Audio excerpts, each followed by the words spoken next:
tema é: buscai, pois, em primeiro lugar o seu reino, a sua justiça, e todas essas coisas vos serão acrescentadas. Um fato interessante é que Jesus Cristo, antes dele começar a falar do reino, preste bem atenção, antes dele começar a falar sobre o seu reino, antes dele falar da sua justiça, haja vista que antes de Jesus, teve um que falou do seu reino, teve um que começou a pregar o seu reino, só que a mensagem dele é uma mensagem que provoca, porque para mim buscar um reino, eu preciso conhecer qual que é o objetivo, qual que vai ser a alternativa. Ou seja, João Batista, ele começa anunciando o reino dos céus, só que a mensagem de João Batista é uma mensagem pesada, é uma mensagem que nós não ouvimos nos dias atuais. Sabe qual é a mensagem que nós ouvimos nos dias atuais? É só chave, é só água ungida, é só vassoura ungida, é esta mensagem, portas abertas. Mas você sabe qual que é a mensagem de João Batista para nós?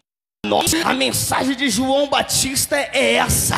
Apareceu João Batista no deserto da Judeia, pregando o evangelho do arrependimento.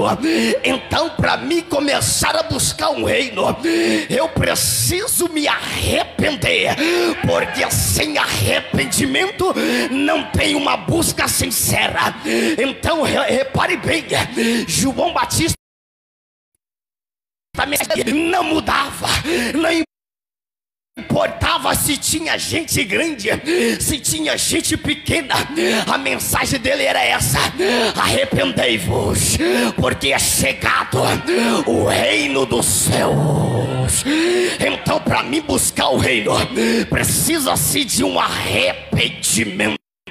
Porque não basta eu me arrepender da boca para fora, se o coração não se arrepende, se as atitudes não se arrependem, se o caráter não muda, se a índole não muda, ou seja, não precisa. E João Batista, ele começa pregando o reino dos céus, só que a mensagem de João Batista, ela não muda. Diz a Bíblia que as pessoas vinham ver quem era João Batista, eles vinham procurar saber quem era João Batista. A Bíblia nos diz quem é esse João Batista. A Bíblia não diz que ele estava vestido de um terno bonito, de uma gravata importada. Olha a vestimenta do camarada, era de pelo de camelo. O seu cinto era de couro. Então olha pra cá. Então eu não preciso pregar muito bonito. Sabe o que me faz bonito? É a presença de Deus. Porque não adianta pregar bonito, mas se não ter a presença, não adianta falar bonito se não ter uma mudança de caráter. Não basta. E João Batista, ele começava a pregar, e as pessoas vinham ver quem era João. Os saduceus, os escribas, os fariseus, os publicanos, os pecadores. E quando eles vinham, aí João Batista olhava para os grandes e dizia: arrependei-vos, cambada de víbora venenosa, arrependei-vos, linhada de cobra venenosa. Sabe o que tem no meio da nossa geração? É uma geração de serpente venenosa, que não se arrepende para buscar, não desce do salto, não desce. Então a mensagem dele era essa: arrependa-se. Quer buscar o reino? Precisa se arrepender, precisa tomar vergonha na cara, porque buscar o reino não se busca de qualquer forma, não se busca de qualquer jeito.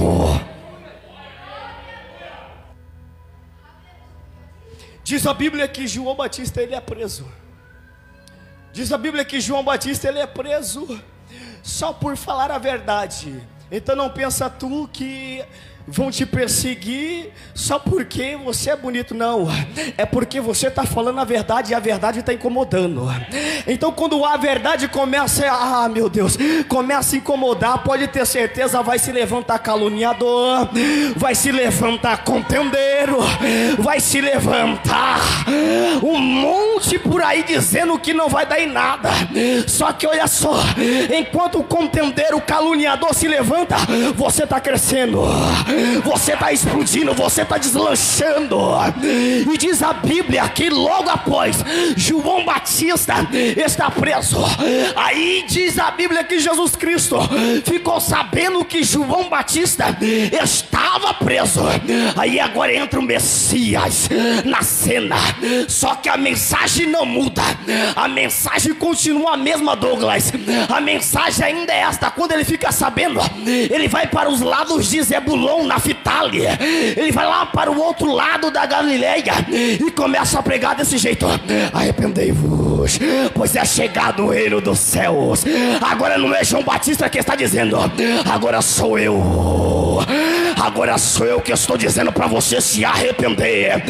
Agora sou eu que estou dizendo para você tomar uma postura, porque o reino está vindo. E se o reino está vindo, pode ter certeza, porque no reino só entra quem tem compromisso comigo. Quem não tem compromisso comigo não adianta buscar só por buscar, porque quando chega lá vai dizer: Senhor, eu expulsei no teu nome, eu curei no teu nome. Sabe o que você vai ouvir? Apartai-vos de mim, caluniador, fofoqueiro, pois eu não te conheço.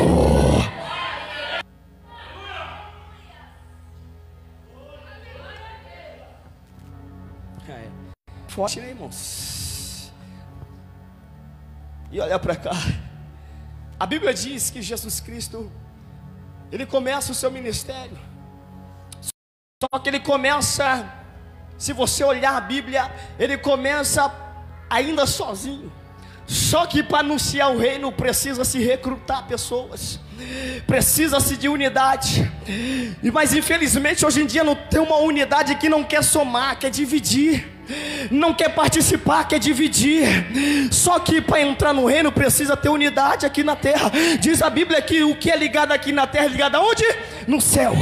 Se não está ligado aqui, não adianta levantar o altar para consagrar 10 dias, 3 dias, 100 dias, dizendo Deus abre a porta, fecha a porta, que Deus não opera se não tiver unidade. E diz a Bíblia que Jesus, ele começa recrutando, e as pessoas começam a seguir Jesus, as pessoas começam a seguir o nosso mestre, e eles começam a seguir ao Senhor Jesus. De repente tem uma multidão tão grande que já não dá para andar. Agora é hora de ensinar, agora é hora de ensinar a multidão, porque Jesus já estava falando do seu reino, e ele começa a ensinar. De repente ele sobe um pouquinho elevado, quem sabe num pequeno barranco, e começa a falar sobre o reino. Ele começa dizendo: bem-aventurado são os humildes de coração, porque o reino dos céus são deles. Então a primeira coisa que eu vejo para obter o céu, para obter o reino, tem que ter humildade, porque se não tem humildade, não tem reino. Se não tem humildade, não tem reino. Então tem que ser humilde, tem que assumir que errou, tem que assumir que pecou, tem que parar de apontar o pecado dos outros, tem que parar com isso, tem que ser humilde.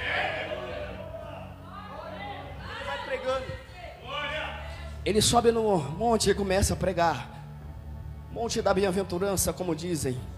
Ele começa a falar sobre as suas bem-aventuranças. Só que aí o povo começa a se achegando, e as pessoas vão ficando por ali. Aí diz a Bíblia que Jesus, ele também ensina a oração do Pai Nosso, que estás no céu, santificado seja o teu nome. E assim ele vai.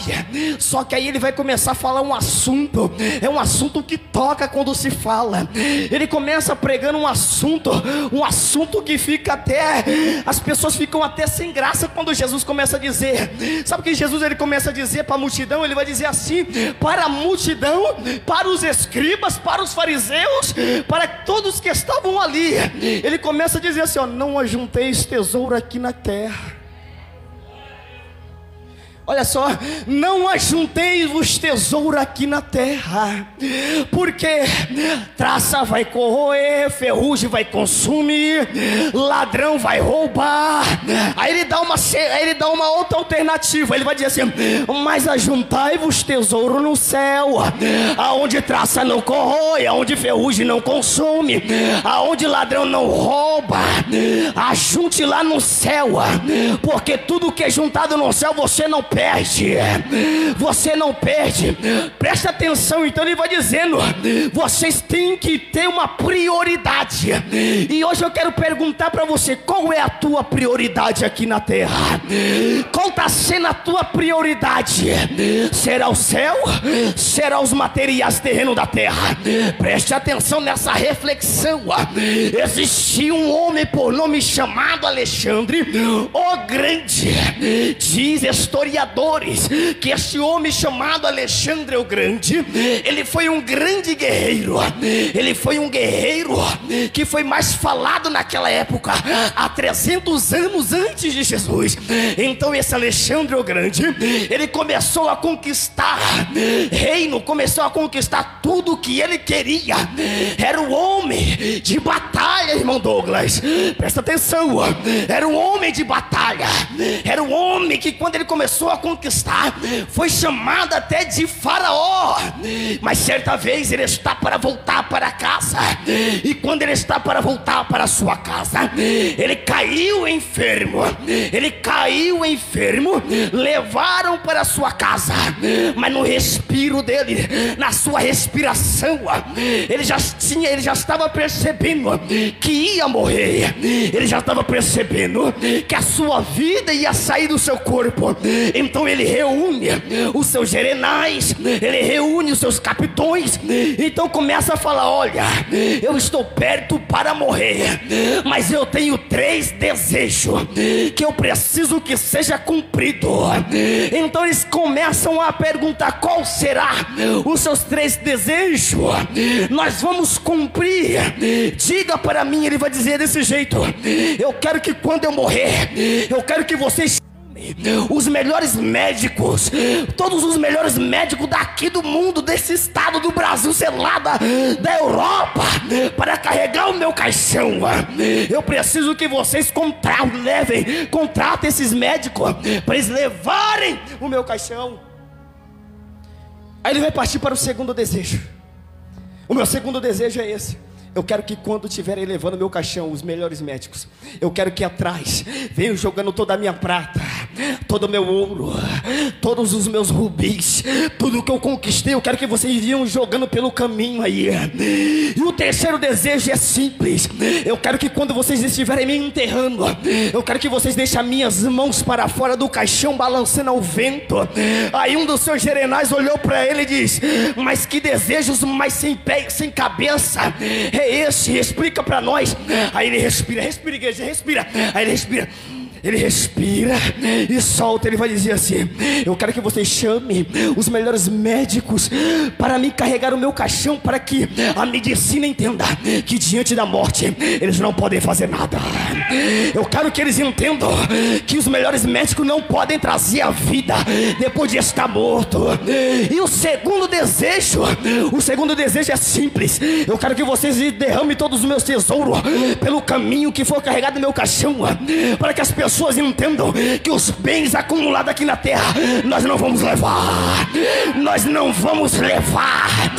Mas e o terceiro desejo, com as mãos para fora, é simples: é para que quando as pessoas passarem e ver as minhas mãos balançando ao vento, é para que elas entendam que da mesma forma que esse homem aqui vem com as mãos vazias, ele vai voltar. Sabe o que Deus está dizendo? Não se preocupe em juntar aqui na terra, se preocupe em juntar no céu. Não adianta conquistar demais para não levar nada.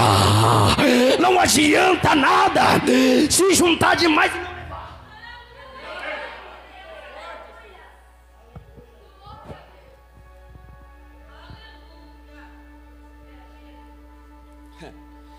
E Jesus ele diz: qual é as suas prioridades? Qual que é a tua prioridade? Qual está sendo a tua prioridade? Sou eu, Deus em primeiro lugar, família, igreja. Qual que é a tua prioridade?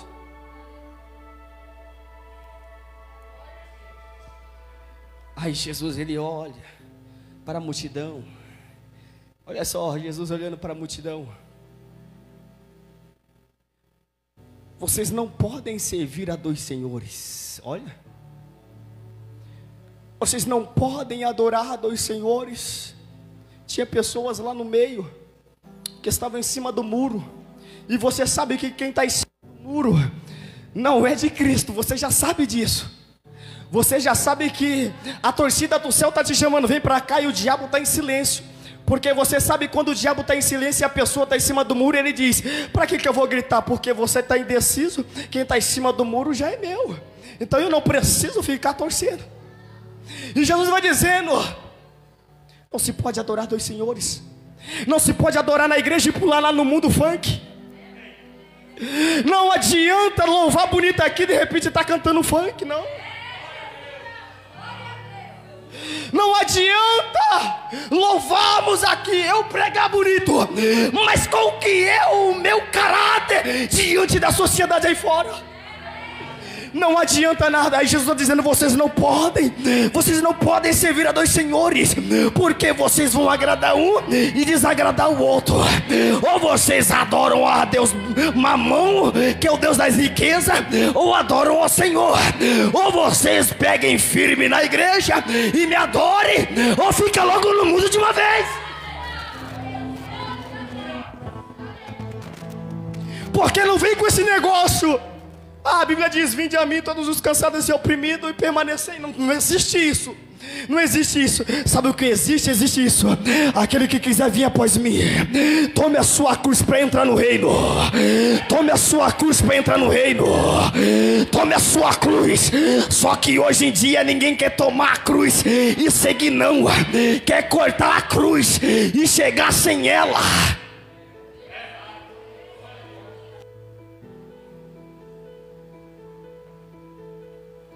Não se pode adorar dois senhores. Aí Jesus, lá na frente, ele dá um exemplo. E é um exemplo vivo. Preste atenção. Vamos começar agora. Preste atenção. Lá na frente, Lucas capítulo 18, versículo 18. Jesus ele está diante de uma multidão. E a multidão está perto dele. De repente, em minhas palavras, alguém coloca a mão no ombro de Jesus. Bom mestre. Já entendeu? Bom mestre, o que eu faço para herdar a vida eterna? O que eu faço para entrar nesse reino que tanto o Senhor fala, de tantas as pessoas estão falando? Aí Jesus olha para ele: bom mestre, muito bem, reconheceu que eu sou bom, reconheceu que só Deus é bom, então já começou bem. Aí Jesus olha para este homem, porque não é jovem, é um moço, um homem já. Então ele olha e diz: você conhece os mandamentos? Claro que conheço. É a mesma coisa quando você pergunta para o crente: você conhece a palavra? Claro que eu conheço. Ele rasga: claro que eu conheço. Mas então por que você não renuncia o copinho de cerveja? Então por que você não renuncia o mundo? Aí olha para cá, Jesus vai dizer: conhece? Conheço. Conheço, sim. Eu já honrei meu pai, já honrei a minha mãe, conheço todos os mandamentos. Aí Jesus olha para ele: tá bom, mas para herdar a vida eterna ainda te falta uma coisa. O que é? Sabe quando Jesus Cristo ele bate em alguém, aí a gente vai: o que é, Deus? Já não estou fazendo tudo que o Senhor está mandando. Aí ele está dizendo: ainda te falta uma coisa. Ainda te falta uma coisa. E o que é, Jesus? Vende tudo o que tens e dá aos pobres. Aí pegou pesado. Aí pegou pesado, Jesus. Como que eu vou vender tudo que eu tenho e vou dar para os pobres? Vou viver do quê, Jesus? Vou viver do quê? Calma. Para mim não dá não, Jesus. Não dá. Para mim não dá vender tudo. Não, Senhor, não dá não, de jeito nenhum. Quer saber de uma, Jesus? Vou virar as costas e vou embora. Entrar no reino, participar do céu, tem que ter renúncia também. É arrependimento, renúncia. Tem que ter renúncia. Não dá, Jesus. Aí Jesus olha. Olha aqui, pastor. Aí Jesus olha, trazendo para os dias de hoje. Quando o pastor pega um pouquinho no pé. Poxa vida, dava para ser um bom diácono. Poxa vida, dava para ser uma grande missionária. Estou me arrepiando todo aqui, mas... Poxa vida, dava para virar um presbítero. Poxa vida, dava para virar, mas infelizmente não quer. Não é por força e nem por... Se não quer, amém. Ninguém vai te obrigar. Aí Jesus olha, como é difícil entrar um rico no reino dos céus. É muito difícil alguém que está apegado participar de algo da igreja. É muito difícil alguém participar do reino desse jeito, apegado em alguma coisa. É muito difícil. Conheço pessoas, não vou citar o nome, que falam: irmão, eu estou indo para a igreja, mas eu não consigo largar o vício. Aí eu falo: irmão, infelizmente, eu sou bem sincero para quem me conhece, irmão, infelizmente, a palavra é uma só, ela não tem curva. É muito difícil entrar no reino do céu. Ele vai usar a expressão camelo, que quer dizer corda. É muito difícil um camelo passar pelo fundo de uma agulha do que um rico entrar no reino dos céus. Alguém que está apegado. É muito difícil. Aí alguém: Jesus, isso é impossível. Alguém já se doeu lá atrás: Jesus, isso é impossível. Alguém, quem sabe, que estava preso no adultério: isso é impossível. Aí Jesus: não. O que é impossível para o homem é possível para Deus. Você não entendeu? O que é impossível para o homem é possível para Deus. Meu Deus está me dizendo aqui: Deus, é impossível meu marido vir para a igreja, sendo que ele continua no vício. Não é impossível não, porque é possível para mim. Pode ser impossível para você, mas para mim não. Para mim não. Para mim não. Aí alguém diz: olha, Jesus, olha para cá. Jesus, olha para cá. Jesus, nós deixamos tudo para te seguir. Pedro, olha só, Pedro. Senhor, nós deixamos tudo para te seguir. Aí Jesus olha: quem aqui não deixou casa, não deixou filho, não deixou esposa, não deixou alguém? Mas eu digo para você, o que vai se ganhar no futuro, no presente e no futuro, nem se compara. Aí Jesus, estando no monte das bem-aventuranças, o povo estava preocupado já com esse sermão, porque a gente se preocupa quando é só sermão, né? A gente já se preocupa: meu Deus, não vai acabar mais o sermão. Aí diz a Bíblia que Jesus Cristo, ele começa agora a dizer: por que estáis ansiosos? A gente não vive ansioso? Aí Jesus está dizendo: por que estáis ansiosos, inquietos? Aí Jesus vai dizer: não é a vida mais importante do que o alimento, não é o corpo mais importante do que as vestes. Aí ele vai usar a expressão: olhem para os pássaros. E eu preocupado que Deus não vai cuidar, presta atenção. Olhem para os pássaros, eles não semeiam, nem plantam, mas o Pai Celestial que está no céu cuida deles. Será que vocês não valem mais do que os pássaros? Vocês valem mais do que os pássaros, porque vocês estão aí ansiosos, preocupados, dizendo: Deus, o guarda-roupa já não tem mais roupa, o armário está vazio. Aí Deus está dizendo: eu estou cuidando, porque a tua prioridade está sendo o reino. Prioridade. Quando se tem prioridade, pode ficar tranquilo, aí se cumpre Mateus 6,33. Mas se não tiver prioridade, não se cumpre. Aí diz a Bíblia que Jesus, ele olha para essa multidão e olha e diz: olha, eu quero que vocês prestem atenção.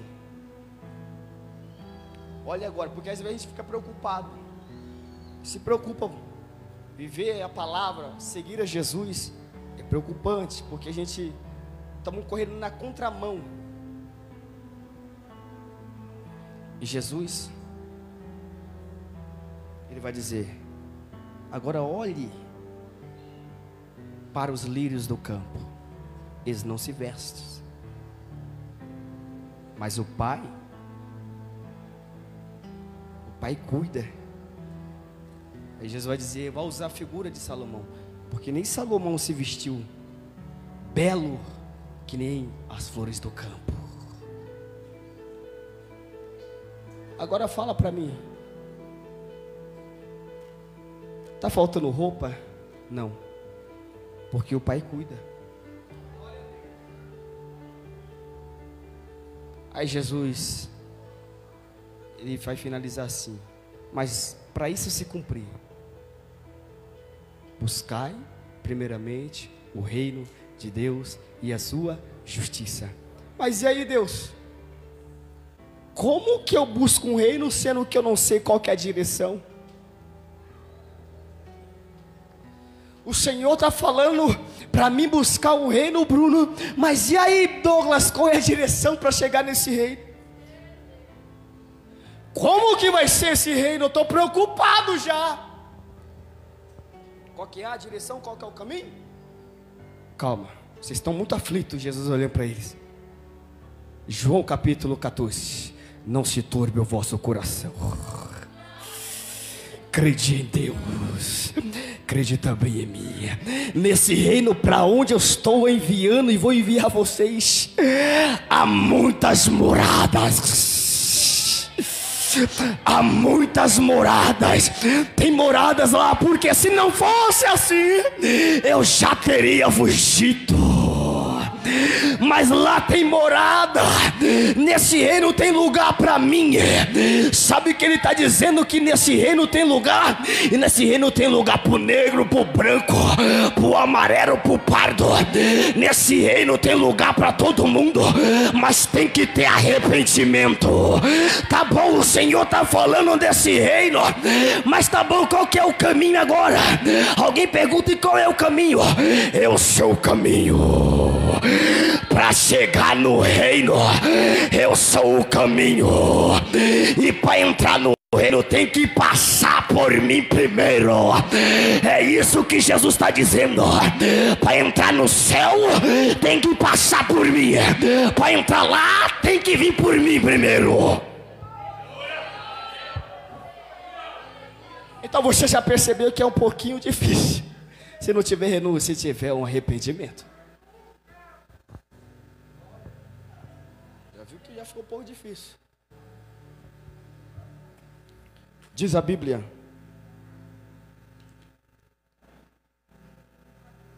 que Jesus, ele ensina o caminho, e o caminho é esse, é por mim. Senhor, mas eu queria um caminho um pouquinho mais. Não, o caminho é esse mesmo, não tem outro caminho. O caminho para entrar no reino tem que ser por mim. Mas não tem outro caminho, não. Eu tenho até aquele caminho lá que os irmãos já conhecem. A porta larga e o caminho estreito. Tá bom, Jesus. Então eu prefiro entrar por esse caminho, para entrar no reino. Mas Senhor, mas como que vai ser o reino? Às vezes a gente se preocupa, como que vai ser lá? Não se preocupa não. Não se preocupa não. Porque é simples. Alguém explica como que vai ser esse reino. Ele diz assim: olha, o reino dos céus, o reino de Deus, não é comida e nem bebida, mas alegria no Espírito e justiça de Deus.